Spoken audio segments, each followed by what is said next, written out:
حدیث کے اندر آتا ہے کہ آپ صلی اللہ علیہ وسلم نے فرمایا، قرآن تو یہ کہتا ہے نا کہ اللہ کی اطاعت کی، اللہ کے رسول کی اطاعت کی۔ حدیث کے اندر آتا ہے کہ آپ صلی اللہ علیہ وسلم نے فرمایا التاجر الصدوق، سچا تاجر، سچائی کے ساتھ تجارت کرنے والا، جس کو آج میں نے اور آپ نے دنیا داری کہہ رکھا ہے۔ اور یہ جو ہم دنیا داری اور دین داری کے فلسفوں میں پڑ گئے ہیں، اسی وجہ سے ہمارے معاشرے میں خرابی آئی ہے۔ آپ دیکھیں قرآن یہ کہہ رہا ہے کہ جس نے اللہ کی اطاعت کی، اللہ کے رسول کی اطاعت کی، وہ انبیاء کے ساتھ، شہداء کے ساتھ، صدیقین کے ساتھ، صالحین کے ساتھ۔ اور نبی مہربان صلی اللہ علیہ وسلم نے فرمایا کہ سچا تاجر، الامین، امانت دار تاجر، قیامت کے دن وہ بھی نبیوں کے ساتھ اور صدیقین کے ساتھ کھڑا ہو۔ یہ دنیا داری نہیں ہے تجارت کرنا۔ اگر تجارت ٹھیک طرح سے کی جائے، اور تجارت کے لیے جو دو شرائط بیان کی گئی ہیں، صداقت اور دیانت، امانت، سچ بولنا۔ نبی مہربان صلی اللہ علیہ وسلم نے اس تاجر کو دعا دی ہے، آپ صلی اللہ علیہ وسلم نے دعا دی ہے، اور بالکل میرا اور آپ کا کامل یقین ہونا چاہیے کہ جس کے بارے میں نبی مہربان صلی اللہ علیہ وسلم نے دعا دی ہے وہ برکت والی ہے، وہ نفع والی ہے، اس میں کوئی گھاٹا نقصان نہیں ہے، کوئی کمی نہیں ہے۔ آپ صلی اللہ علیہ وسلم نے فرمایا کہ تاجر آدمی ان صدقہ، اگر سچ بولے، وبینہ، اور جو چیز وہ بیچ رہا ہے اس میں جو عیب ہے وہ خریدنے والے کے سامنے بیان کرے، چھپائے نہیں۔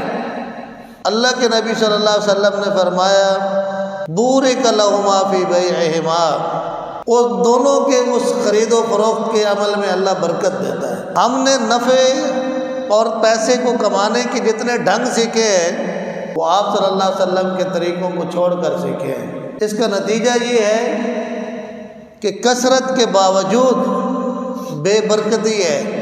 ہم آپ کثرت کے پیچھے دوڑ رہے ہیں کہ نفع زیادہ آئے، فگر زیادہ ہوں، پیسے زیادہ ہوں، نفع کی شرح وہ بہت زیادہ ہو، برکت نہیں۔ برکت اور کثرت میں فرق ہے۔ جب میرے اور آپ کے مائنڈ میں یہ بات سیٹ ہو جائے گی کہ برکت اور کثرت اس میں فرق ہے، تو پھر ہم کثرت کے پیچھے نہیں دوڑیں گے، برکت کی طرف جائیں گے۔ برکت یہ ہے کہ انسان کے پاس اگر وسائل تھوڑے ہیں، اس کے گھر میں خوشحالی ہے، اس کی اولاد صحت مند ہے، اس کی بیوی اس کی فرما بردار ہے، گھر میں سکون اور اطمینان ہے، اپنی زندگی میں اطمینان ہے، وقت اچھا گزر رہا ہے، برکت ہے۔ اگر وسائل زیادہ ہیں، پرابلم ہی پرابلم ہے، نجی زندگی پرابلم میں ہے، فیملی زندگی پرابلم میں ہے، سوسائٹی میں زندگی پرابلم میں ہے، تو یہ کیا ہے؟ بے برکتی ہے۔ حضور نبی کریم صلی اللہ علیہ وسلم نے فرمایا اللہ اس کے کام میں برکت دیتا ہے جو تاجر اپنا سامان بیچتے ہوئے سچ بولتا ہے، وبینہ، اور اس کے اندر جو کچھ ہوتا ہے وہ ٹھیک ٹھیک بیان کرتا ہے۔ ہمارے ہاں کیا ہوتا ہے وہ آپ سمجھتے ہیں، خواہ مخواہ تعریف، غیر ضروری تعریف، اور چیز بیچنے کے بعد یہ مائنڈ بنا لینا کہ میری اس ڈیلنگ سے میرا سامان بک گیا ہے۔ ایسا نہیں ہے، ڈیلنگ سے سامان نہیں بکتے ہیں۔ آپ سچ تو بولیں۔ آپ کا منڈی میں، مارکیٹ میں جو اعتماد ہے لوگوں کا آپ کے بارے میں، جو کمنٹس ہے، اگر وہ یہ ہے کہ آپ اور میں لوگوں کے اس معیار پر اترتے ہیں کہ یہ سچ بولتے ہیں، تو ایسی تجارت میں مسلمان کو کوئی خسارہ نہیں ہے۔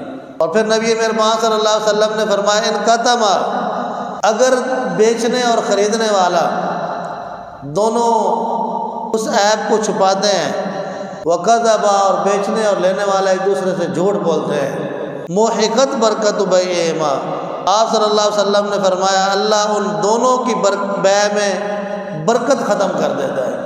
نفع تو شاید مل ہی جائے گا، جھوٹ بول کر لوگ بڑے بڑے نفع کما لیتے ہیں، بڑے بڑے ڈیڈ آئٹم بیچ لیتے ہیں، بڑی بڑی ایکسپائر چیز لوگ بیچ لیتے ہیں۔ یہ نہیں کہا ہے کہ ان کو نفع نہیں ملے گا۔ جھوٹ بول کر اور عیب کو چھپا کر آپ صلی اللہ علیہ وسلم نے فرمایا اللہ ایسے بندوں کی بیع میں، خرید و فروخت میں، دکان میں، تجارت میں اللہ برکت ختم کر دیتا۔ اب سوال یہ ہے کہ میں اور آپ اگر اس پیشے سے وابستہ ہیں تو پھر مجھے اور آپ کو آج فیصلہ کرنا چاہیے کہ ہم اللہ کے اس نظام میں اپنے معاملات کے اندر کثرت کی طرف نہیں، برکت کی طرف دوڑیں گے۔ ہم برکت کو تلاش کرنے والے بنیں۔